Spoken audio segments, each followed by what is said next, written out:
What is up, Dirt Nation? It's your boy Hunter here from filmnerdtv, and this is a new show on filmnerdtv that we call Nerd News, where we talk about everything in the world today that's nerdy. I'm joined here today by our first guest, Chance the Titan Ellison. How's it going, man? Yeah, good to be here and talk about something other than Riverdale for once. I'm really excited to be here and talk about some nerdy stuff. Oh, yeah. Some of the topics we're going over today include the Shazam castings, the Deathstroke, we have the Star Wars trailer, and, of course, a Stranger Things pretty much mini review for you guys because we're doing episode by episode, I think, starting tomorrow. I'm about to ask somebody about that, but I believe we're doing it tomorrow. But just our overall thoughts on Stranger Things. So, tell us our first news story. First news story. Well, first of all, we got some Shazam news. So now we know for a while that The Rock was going to play Black Adam, but like we've been in the dark about who's going to play Shazam, the hero. So we got news yesterday that Zachary Levi of Chuck fame is going to be playing the lead role in the Shazam movie. And that actually has a release date of April, I forgot, April something. April 5th, 2019, I believe. Let me check. Yeah, that was it. I knew it was 2019. I forgot. I can't remember what day in April. Yep, April 5th, 2019 is the release date. Yeah. So, how do you feel about the casting, first of all? Okay, it kind of went out of left field for me because I was not expecting Zachary Levi. Yeah, I would have never picked Zachary Levi. But after going through, it actually works for the Shazam character. Someone who's supposed to have comedic timing of a little kid inside a superhero body. He's going to be cracking jokes and whips, and it's also a really good counterpart to The Rock as Black Adam, which serious comedic. I think this could be a really good casting. Yeah, absolutely. I love Zachary Levi. I love Chuck. I think that he's a really awesome actor. Even when he said something as bad as like Heroes Reborn, he was really good in that show. I'm excited. I'm glad that he's getting like a big leading role like this, and especially to play against The Rock. I can't wait to see what he brings to the table. Oh yeah, without a doubt. And yeah, the release date. I'm kind of glad they kept the original release date from, I think it was 2014. Yeah, I think when they announced their whole slate of films, I think that's still the release date from that. So yep. And it's been proven like superhero movies can make money any time of the year. Look at Cap, like that did business back in 2014. So why not? Oh yeah, without a doubt. And also I want to bring up the director, which is David S. Sandberg.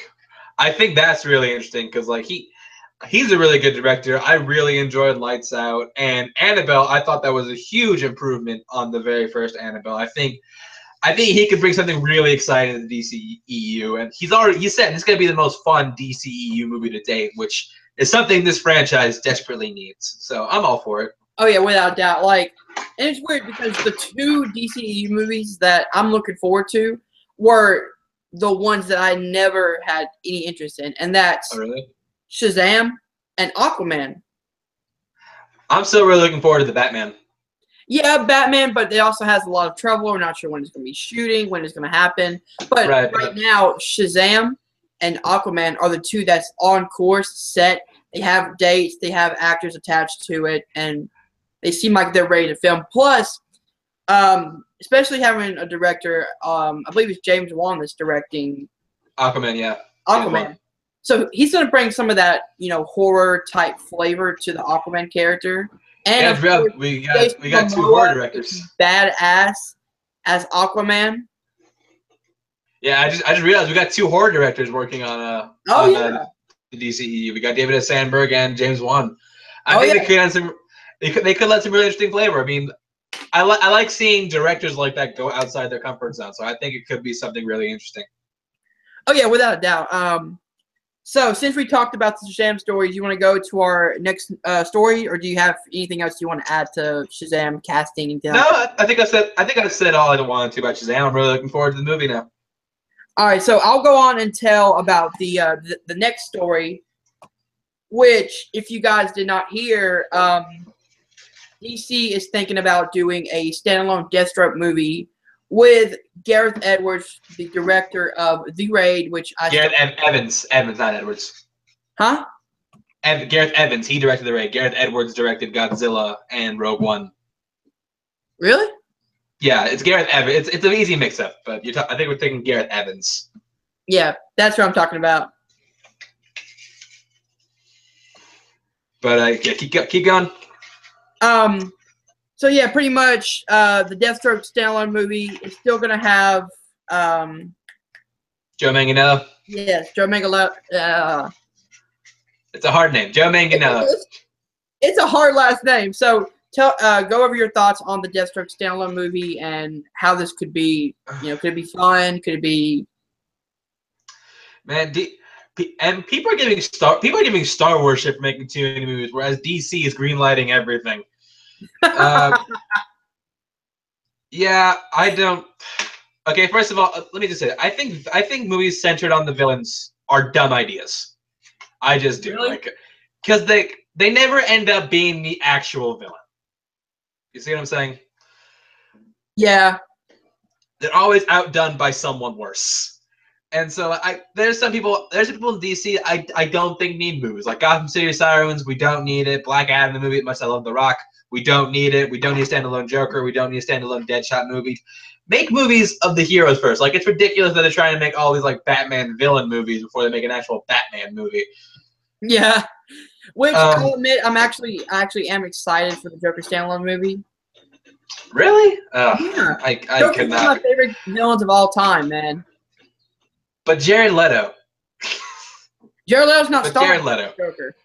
Oh, the '80s Scorsese one, even worse. Like, I don't want to learn the Joker's origin, but we're talking about Deathstroke right now. And hey, look, yep. I don't know if this is gonna happen or not, but if you're gonna do like a martial arts movie within the DCEU, you can't go better than the guy who did The Raid. The Raid and The Raid 2 are some of the best action movies of this decade. Like, those movies you can watch without subtitles and not knowing the language, you can understand what's going on. And you watch them just for the fights, and the fights are incredible. Gareth Evans, he's someone I want to see have more mainstream success, and I think this will do it for him, despite the fact that I think this is a stupid project to pursue. Oh, yeah, without a doubt. I watched the first Raid, and just from the action, the storytelling, everything about it was so much fun, and it was such a good movie, and to bring that director on for a Deathstroke movie is just a good idea because we've seen that he's a good director from Raid 2, so on and so forth. And I feel like he's going to bring a lot of that Raid style of action to the Deathstroke movie, which I am super excited to see that. Absolutely. I want to see this dude get more work, and if this is it, then so be it. Like, hey, he could do worse. Yeah, true. Very true. All right, so any other Deathstroke news you want to talk about this story? No. Well, first of all, I'm glad also to see Joe Manganiello is actually going to get to play the Deathstroke. Yeah, for real. Hopefully, just because like when he was announced initially, I'm like that's perfect, and then like all this drama with the Batman happened, and it's just like maybe he's not going to be the Deathstroke anymore, but I guess he is. So yeah, I'm happy for him. I'm glad to see what he brings to the table into this DC playground. Yeah, without doubt. Let me look up the James Gunn thing real quick, and you can introduce this story. This story, I don't know what the story is. Like you just told me something about James Gunn possibly involving DC, who James Gunn, as we all know, is Mr. Marvel, Mr. Guardians, who I can't see them giving up. Oh no, he released a statement talking about the rivalry between Marvel fans and DC fans. Right. What did he say? Well, I got a statement here, so I'm ready. It says, "At least when you're screaming at each other about Trump, it's something of international importance." Right. But it's a 2-year-old movie that some people like and some people don't. Why is someone else's opinion so important to you? As Marvel and DC superfans, you have way more in common with each other than you do with the rest of the world. So why do you spend so much time raging at each other? It's silly. Please just stop. Stop engaging in that way. But at very least, when you do, untag me. I've muted a lot of you guys. but not all. Thanks. No, absolutely, and like the dude's right. Like, look, I'll admit it. Like, I prefer the Marvel Cinematic Universe to DC Cinematic Universe so far. But that doesn't make me a bad person. It doesn't make me a bad nerd. It doesn't make me a Marvel bitch or anything. It just means, I think Marvel's made better movies. And I think pretty much saying, like, it doesn't matter if you like BVS and you didn't like Civil War. It's all right if you like BVS and didn't like Civil War. It's okay if you like both movies. It's okay if you didn't like either. Because like really it doesn't matter. Because like why can't we just enjoy the fact that we're getting all these great comic book movies?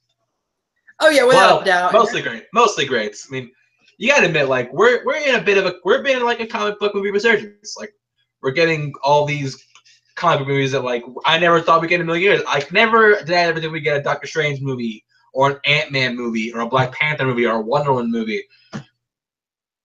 And like I think we should just like all like stop squabbling and like just enjoy what we're getting, Oh yeah, without a doubt. And that's always the problem I've had.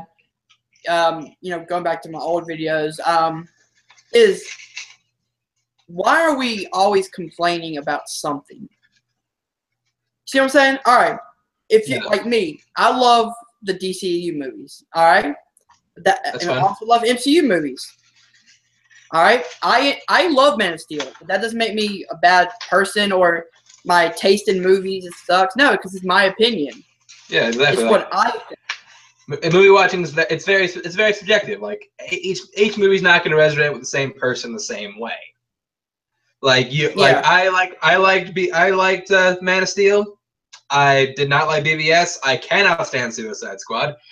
And everyone's gonna have a different opinion. Oh yeah, without doubt, and that's what makes the film community so important and so fun to be in. Is because as movie fans, we get passionate about movies. But there's a limit of taking that passion a little too far. Exactly. And let me tell a story. Since we're talking about James Gunn real quick, I got this story where like I was in this spat with this guy on Twitter about I think we're talking about X-Men Apocalypse, and I was just like I disagree, and then like this dude just starts like yelling at me, and then like he tagged James, like speaking of James Gunn, like he tagged James Gunn in something that's like, hey, he ripped off X-Men the animated series in this episode. Like James Gunn actually tweeted back, I was like, no, you didn't, and I felt so bad. And it's like, James Gunn, I'm so sorry. I'm so sorry you had to indulge in this. Oh, but yeah, I completely agree with what Gunn is saying. It's like, why can't we just be happy that we're getting so many comic book movies? And more of the fact that when I was younger, I'm 19, but younger, it was kind of frowned upon to love stuff like Marvel and DC and read comic books. Because nerd wasn't mainstream back then. Yeah, but now we are in the nerd renaissance. Exactly. Like, totally. We've got people talking about video games and going out to see the latest comic book movies, and it's like a nerd's paradise. Exactly. Like, and also this is like a world we live in where like comic book movies, like I like majority of movies in the top like the $1 billion club right now are comic book movies, and so like we're in a bit of a nerd like resurgence, nerd renaissance, and like. But like with that also comes the baggage of like, hey, like if we don't agree, I'm gonna try to force my opinion on you, and like I won't force my opinion on you. Like I have a friend who loves BVS to death, and like I'm gonna review with him soon, and we'll talk about it. We'll go back and forth, but like at the end of the day, we're still friends. I'm not gonna like disown the guy just because he liked a movie that I didn't. It doesn't matter. Like in the end of the day, it just doesn't matter. Yeah, I mean, every movie is subjective, as a lot of people keep saying. And, maybe, I mean, I enjoyed BVS. I actually loved the director's cut more than anything because they put back in all the stuff that the studio cut out. And I think it makes the movie feel a lot more better. It goes quicker. And I just feel like the extended cut of that was amazing, while the theater version did miss a lot of stuff inside and out, but overall I enjoyed the movie. I also enjoyed Civil War. I love Spider-Man Homecoming. So see, I love both. So like you don't live in a binary society. You can love two things. Yeah. You're not gonna get arrested for liking one over the other. You can love both. You can like Marvel and DC. You can like Star Wars and Star Trek. Especially since both of them are directed by the same person. Same director. But yeah, I think that's all you got to say on the issue. Yeah, I could go longer, but I don't want to be here for 2 hours. So right. All right. So our next news story is. Oh, you're asking me? There's word that there's gonna be a Logan spinoff to focus on X-23. Let me find. All right, so let's just go over our thoughts on this. My opinion, X-23 was one of the best parts of Logan, especially being the young character, the new character. I feel like they really did her character so well, and I kind of want to see her. Not in a standalone movie per se, but I kind of want to see her join this new young X-Men movie, from Apocalypse to stuff like that, you know? No, exactly. And I echo that. Like, Logan's my favorite movie of the year so far. Mm-hmm. And X-23 was great in that. Do I want to see her own movie? Not necessarily. Like, but nothing against the character. Just like there's some characters I don't think should get their own movie. Like, if you're gonna you bring X-23 back, I'm all for that. Just like, well, put her in an X-Men. Like, I had the same thing with Gambit. Like, just put them in an X-Men movie. Don't try to make them their own thing. Yeah, especially since now I think the new X-Men from like the Apocalypse movie, they could use someone like a new Wolverine. No, absolutely, because like Hugh Jackman's done with the role. They need that new Wolverine blood in there. But like the timeline wouldn't work for X-23 just because the next X-Men movie is gonna take place, I think, in the 90s. Well, but I have a theory for that. They are God. Cable. He's a time traveler. Oh God, no. And it's in the same universe, so you could technically use Cable to bring X-23 into the X-Men movie. But I think people are underestimating a thing that worked with Logan, because like Logan worked because it was a rated R send off to a guy who had been playing the same character for almost 20 years, and like that's why the rated R felt gratified. If you made an X-23 movie, it would have to be rated R, but you'd alienate a lot of your audience because nobody, in all defense of X-23, no one really cares about X-23. Yeah, I mean, I would give it a little bit. I'd probably wait until people are, more accustomed to the X-23 character. Yeah, like maybe like introduce her in like an X-Men movie, and then like if she does well there. And also, we got to keep in mind that Daphne Keane, as good as she was, she barely talked. I mean, she did. Sure. She didn't speak much English. But the good thing about her in that role was because she brought a lot of that, almost the facial acting. She talks with her face a lot, her facial expressions and stuff like that. That works really well when she's with someone who can act, who can really talk. Yeah, it works like, I call that the Jay and Silent Bob dynamic. Like, Silent Bob barely talks, but like Jay does the talking for the both of them. That X-23, her not talking worked because she was surrounded by people who had to act off of her and like talk for her. When you're spinning her off in your own movie, you got to either like up her language skills or or recast her. Yeah, that's kind of why I hope they bring her into the X-Men movies, because she doesn't have to do a lot of talking when she's with actors like exactly, like other people can like act off of her. She doesn't have to like act by herself. Yeah, and she can. That's all my thoughts on that issue. Mine too. Just kind of cool the Jets. Just don't give everyone their own movie. DC, take that lesson too. Everyone doesn't need their own movie. Just just tell a good story. Put them in X-Men movies. Introduce them. Make sure they're hits first. Then after that, then give them their own movies. Yeah, I agree. All right, so next one is, I know this one is kind of old, guys, but we weren't doing nerd news whenever we started this, but the Black Panther trailer that debuted this month, was it like the 20th, something like that? About a few weeks ago. I remember it was like a Friday or something. Yeah, I know we were like way late on this one, but your thoughts on the Black Panther trailer? First of all, I gotta just like say something to Marvel.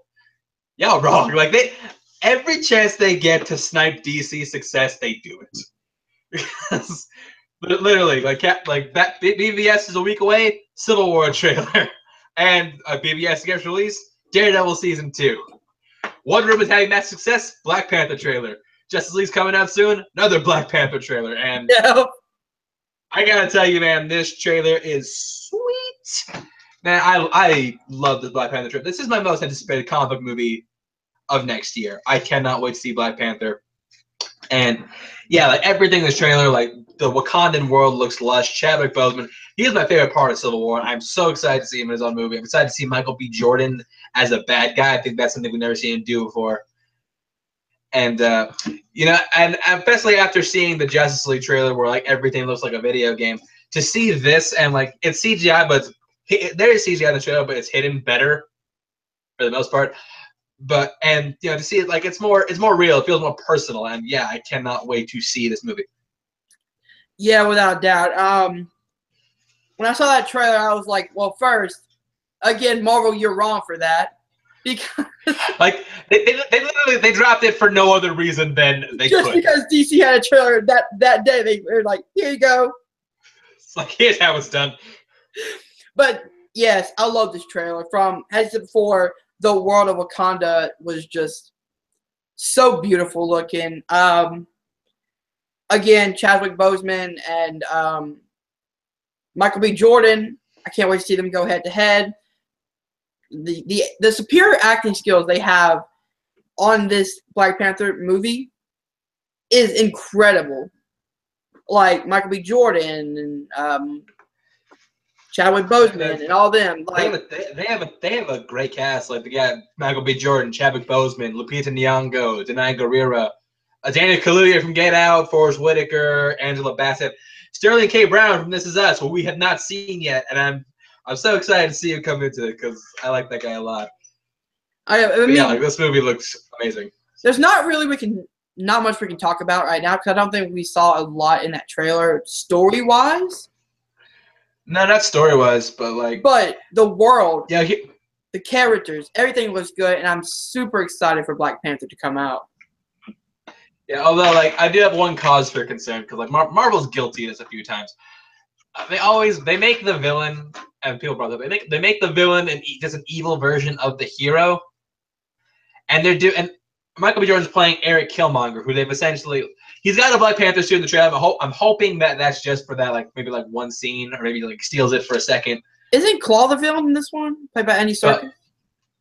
He's one of them, but like Michael B. Jordan, another villain. He's Eric Killmonger, who they've essentially like. I'm curious why he has a Black Panther suit because like in the comics like that's never been an MO of his. Like he's just want to take this guy out. They pretty much turned him into the character I thought Michael B. Jordan should have played, which was White Wolf, which is pretty much like the Loki to Black Panther's Thor. But yeah. Hey, I'm still excited for this movie. I love Ryan Coogler as a director. I think this is going to be. I've gone on the record saying I think this is going to have the same impact for the African American community that Wonder Woman had for women. Oh yeah, without doubt. All right. Sorry, I had to write some of the notes. Our next news story, we go into the Thor International box office, which just tonight we learned it was at $107.6 million in 3 days. Damn. Woo! I mean that's the Marvel machine. That's the Marvel machine working right there. Like they are one of the few like franchises that can literally print money. Like doesn't matter what they put out, it's gonna be a hit. Some big hits, some small hits, but like either way, like the quality is that. And the reason like these movies do so well is because like the quality is always there. Like they perform consistently. They don't have like a real stinker in my opinion. Like even their worst movies are still fun to watch. Like Thor 2 was not fun to watch, my friend. I like Thor 2. I enjoyed it. I really like the end battle with like the portal. Going back to the James Gunn argument, I respect your opinion, but I disagree. That's fine. Like there's at least for my good, but at least for my personal taste, like I have there's no match there's no Marvel movie I haven't enjoyed yet. So and like that's the reason they do so well at the box office. And like, you know, DC movies, they perform well, but they don't perform as well as they should, and that's because the quality's not there. Like, look at Wonder Woman. Wonder Woman, it didn't have the highest opening of any DC movie, but it had legs because it had word of mouth and it was so good. And I feel like Thor's gonna do business here in the U.S. Oh yeah, I already know people who already pre-ordered their tickets. I know people who are excited. Opening weekend, I'll see there. Opening weekend, I'm gonna be there for sure.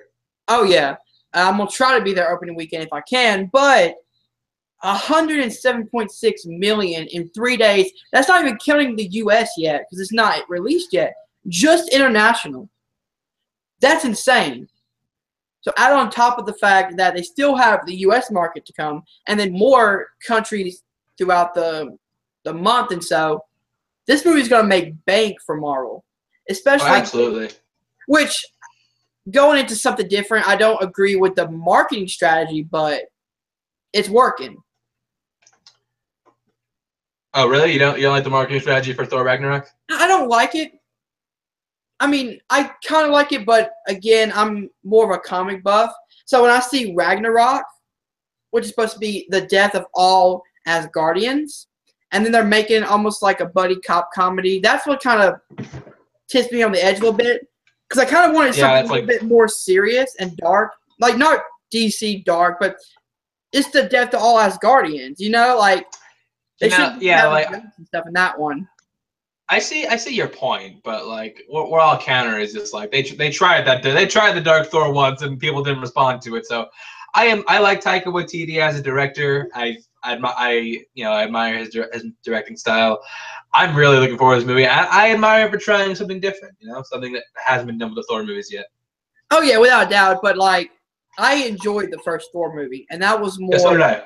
The serious family drama of life. life. Because like Kenneth Branagh talked about that. Kenneth Branagh talked about that, like, because like he took on Thor as like it's Shakespearean. It's brothers fighting brothers, and you know. Kings and princes. It's got a lot to it. Maybe it's just my getting in my own head, but I don't see like Guardians of the Galaxy worked for that comedic, you know, fun quip movie. But Ragnarok, I always thought of, you know, Thor and Loki teaming up to having to fight the serpent, and you know, Beta Ray Bill, and it's real dark, and it's all the Asgardians have to team up to fight to save themselves. I'm hoping we get some kind of Beta Ray Bill in this movie. I highly doubt it, but I'm hoping. I want to see him. I highly doubt, but I always in the trailer when you see that big fire monster, I kind of think like it'd be funny if that was Beta Ray Bill. Oh, Surtur? No, it's not Beta Ray Bill. Oh, is it not? That's Surtur. Who is that now? He's pretty much like the Asgardian, like fire demon. Oh, okay, yeah. So yeah, like I'm excited for Thor Ragnarok. I just don't. I guess it's just me getting in my own head. Like, you know, I expect something more serious tone with Ragnarok. Right. I understand where you're coming from, but like, you know, everything I've heard from the movie that it's fun. And that's why I go to the movies. I want to go. I want to have fun. I want to see, what they turn out. So I'm really excited for it. Oh yeah, without a doubt. Next on to something that should not be a comedy, but apparently is going to be a comedy. All right, so say the director's name of Thor. I'm bad with pronunciation. Taika Waititi. Taika Waititi. Yes. Is planning on making a Black Widow movie. In his words, he said he wants to make the Black Widow movie more comedy-based than action-based, and that is the wrong move to do with the Black Widow character. I'm sure he's not serious. I don't think they let him do that. I don't know. I mean, Marvel is known for doing more lighthearted comedy, and especially with movies like this. This movie does not need, like, if it happens, this movie does not need to be a comedy. It needs to be more of an action drama. That's the Black Widow character we saw throughout the entire MCU, including, was it Civil War or Age of Ultron? where we see a little bit of her backstory. Well, it was Age of Ultron. Ultron. Yeah. See, that was more of a dark, serious tone right there of being trained just to be a warrior. Like, she knows nothing else. That should not be a comedy. Yeah, like, it shouldn't be a comedy, but, like, also, first of all, I don't think a Black Widow movie will ever happen because I think people like the idea of a Black Widow movie more than like the execution. And also, you know, I think it was just taken out of context. I don't think this dude's serious. I don't know, man. It could always be serious, but that's why I kind of put it as speculation. But speculation. If I had to place money on it, I don't think it happened. Yeah, I can kind of agree with you. Even though it sucks because Black Widow is such a good character that I feel like she could have. Right, but I don't think she. I don't think so. I don't know what you make it about. Like, Black Widow couldn't even hold her own comic. Like, that's actually true. Well, next up is our first not DC nor Marvel news story. Yay! Right. Yay! Yeah! It's the Star Wars International trailer that came out about 6 hours ago today that we just caught on YouTube. Tell us your opening thoughts about just the Star Wars International trailer in general for Episode 8. The International trailer, it's very, you know, there's not much difference between that and the trailer that got dropped when, I think, during Monday Night Football. There's not much different. There's a few extra shots, a few, you know, different points of context. You got some context to the line where Luke has, like, I've seen this raw power once before, and it didn't scare me then, it scares me now. And you kind of get the sense that he's talking about Kylo Ren. I still don't, yeah, I mean, that's pretty much who he's got to be talking about. I love the initial trailer that dropped in the States, and I like this one. I love this one a lot too. You know, I'm really looking forward to Last Jedi. It's my most anticipated of the year. I'm a huge Star Wars fan. I can't wait to see this movie. I already bought my tickets. Opening day. Yeah, I did not see the Monday Night Football trailer. Oh, you didn't? You didn't see the one that dropped a few weeks ago? I don't think so, but this one I thought was awesome. Yeah. We finally got Luke Skywalker saying a line in a new Star Wars movie. He's talking. He actually gets lines this time. He's not just looking and then cut. First time we've seen Luke Skywalker speak since 1983. Yeah. But yeah, just all of the training that Rey is doing with Luke, and I wonder if Rey and Kylo are going to team up. That's what this trailer is suggesting, but he's holding his hand out. We don't see what he's doing. We don't see who he's looking at. We don't see who she's talking to. It's implied. Like, I will give me all the credit in the world if they make Rey turn to the dark side. Nah, but see, this is also like a trick that Stranger Things did with their Monday Night Football trailer. If you remember, there was speculation like, oh, who is Dustin looking at in the the span he's looking at up in school with the Ghostbusters outfit, and you realize it's just kids coming off the school bus when you actually watch that first episode. Yeah. So maybe it is going to be a trick, but just this whole Star Wars trailer, I'm a huge Star Wars fan. I got in a little late, I'll admit that. But I watched them at an age where I can appreciate each movie. No, exactly. Like even the bad ones. Yeah, I mean, like my very first experience with Star Wars was Attack of the Clones, and I've come to real. I thought when I saw it as a kid, I was like, it was 2002, so I was like 5 or 4, and I saw like lightsabers and people fighting. I'm like, this is awesome. And then my uncle showed me the originals, and like, I used to think like they were equal. And then as time goes on, I'm like, oh no, the originals are like way better. To the point where like those are my favorite movies of all time now. Oh yeah. Yeah, but, and like. Well, I was saying like I got in late, but I do enjoy the original. Like I love the original trilogy. I just wish I could. Absolutely. I just wish I could find the original cut. They're hard to come by. I have on VHS. Yeah, they're very hard to come by. Lucas, stop messing up Star Wars, damn it. But yeah, I wish Lucas would. I wish they would just release the originals in like high quality. But hey, dare to dream.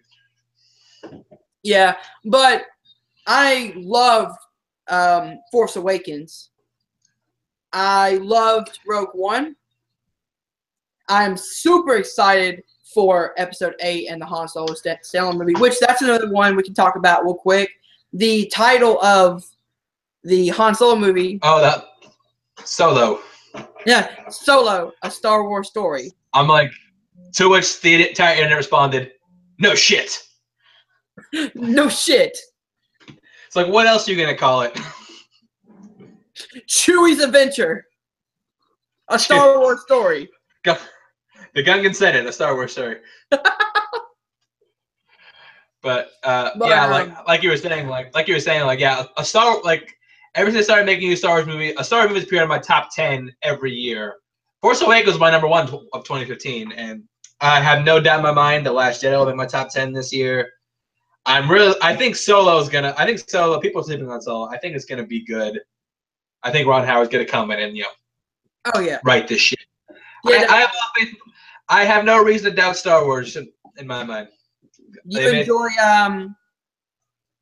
the first standalone Rogue One as much as I did? Yeah, I did. It made my top 10 that year. Really? Yeah. Me too. Yep, it made my list also. But yeah, we both loved the trailer. Looking forward to Episode 8 and beyond.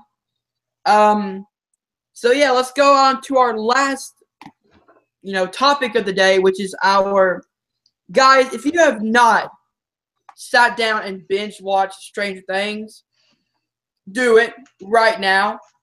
Leave this video, go to Netflix and watch it, because we're talking about Stranger Things 2. Our first impressions and a little mini review, 1 to 5 stars. So we're gonna start with our guest Chance. Tell us your small little review. Yeah, I hadn't exactly finished yet, but so far, hey, I'm digging it. Like, Stranger Things was one of my favorite TV shows to come out last year. I thoroughly enjoyed it. I had binged the whole first season entire day. Second season, I was super hyped for it, and yeah, I mean, it's not letting me down. I think I put it either on par or just below season 1. It's another episode this time, so I think that helps it. There's something I think it does better than the first. There's something I think it doesn't do as well as the first. But overall, I think this is a really, really solid season of Stranger Things. Details about episode 1 through 7, if you want to. Just go a little bit spoiler of what didn't work. We can save those for our actual reviews. Okay. For this channel. Yeah, I'd rather just keep it vague for now. But overall, I thoroughly enjoyed this season so far. I really hope they can stick the landing in the close. I like the new things they brought in for the most part. I give this season a solid 4.8 out of 5.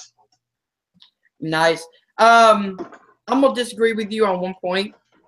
What? Is that I found this season better than last season. Really? I feel it stepped it up. Because really? Yeah, I finished all of it. So but yeah, just everything about this show and this season worked so well, from the 80s landscape to the music selections, the characters, all the new characters, all the old characters we never seen that are connecting for once. The monster is even more better than last season, and I loved last season. Yeah, I agree. This monster, I think this monster's more threatening so far. Yeah, and just from, this season really deals a lot with the characters. It's always been character driven, but this season goes deep into more character development for every single character. No character gets left out. No, absolutely. Nobody gets left out. They switch up a few things that I didn't like, but they're not problems, except for when it is, and I'll talk about that when we get to our reviews. But yeah, overall, I have no major quabbles with this season. I think it's another season of fantastic television, brought to you by Netflix. Yeah, Netflix is killing it, man. Absolutely. But yeah, that was just my mini review from the characters, the world they built. It's set in the 80s, so you get a lot of 80s music, a lot of 80s culture style, but it doesn't beat you over the head with this is the 80s. This is no, it doesn't. Like it's so. It's a timeless story, but it's a timeless story that needed the 80s to kind of for framework. Yeah, and that's actually what one of the directors said. He was like, "You can't make this story today." No, you can't. You can't make the story work today because back in the 80s, you didn't have computers or YouTube or technology. No, like this story would not work in any other time period. You know, he was like, you had your friends, and every time you'd go out, you'd have an adventure, and that's what he tried to put in every episode was the adventure aspect. And can we talk about one character, please? Sean Astin. Which one? Sean Astin. Yes, I love Sean Astin on this show. Samwise Gamgee. Samwise, Rudy, Billy from the Goonies. Yep. Which I also love the fact that he was in Goonies and now he's in the show, which actually has a lot of Goonies. Yeah, right. They can never get the sequel off the ground, so he did this instead. Sean Astin, like, let's maybe appreciate Sean Astin more. Like, he's such an underrated actor, and I'm glad that he got this. I'm glad he got this really good part for him. Oh yeah, without a doubt. So yeah, and you know, I'm gonna go into deep detail for our episode reviews, which I believe we're gonna start tomorrow. But I'm gonna give this season of Stranger Things a 5 out of 5. Really? Yep. Okay. The very first TV show I've given 5 out of 5 to. God damn. Wow. I binged it in 2 days. I would binge it in 1 day. I'm busy doing this. Yeah, exactly. Like, if I wasn't didn't have stuff to do, I probably would have finished by now. Oh, dude, episode 9 is incredible. Yeah, as soon as we finish this, I'm gonna go back and finish it. But my preemptive rating, I'm pretty sure it's like nothing can happen to make me go lower than a 4.8. No, like it can only go up. Oh yeah, it can only go up for me. So you got 4.8. We got 5 out of 5 stars. Ladies and gentlemen, that's all the news stories we have, and that was the very first episode of Nerd News. Let us know what you guys think about it in the comments below. Chance, you want to plug anything before we head out? Yeah, check out my. I plug this every time I'm on here, but yeah, check out my game show, Full Metal Trivia, on the YouTube. Just look us up. And yeah, follow me on Twitter, Instagram at ChanceWars91. Didn't you guys have a big match tonight? Yeah, we did. We had our Halloween special earlier today, and then we had a regular match tonight. We usually do. We do have 2 matches a week. They're really fun. They're fast paced. You should all go check them out. Yeah, and we also did our Halloween horror thing on this channel, and this guy was our champion, which I was also a part of. And he won tonight. So congratulations again. Kind of wish I didn't bring you on, but yeah, you asked me to do it. All right, guys. So like, share, and subscribe to Film Nerd TV. Check out Patreon, patreon.com/filmnerdtv. And all right, guys, I'm Hunter. I'm a film nerd. I'll see you guys soon. Peace.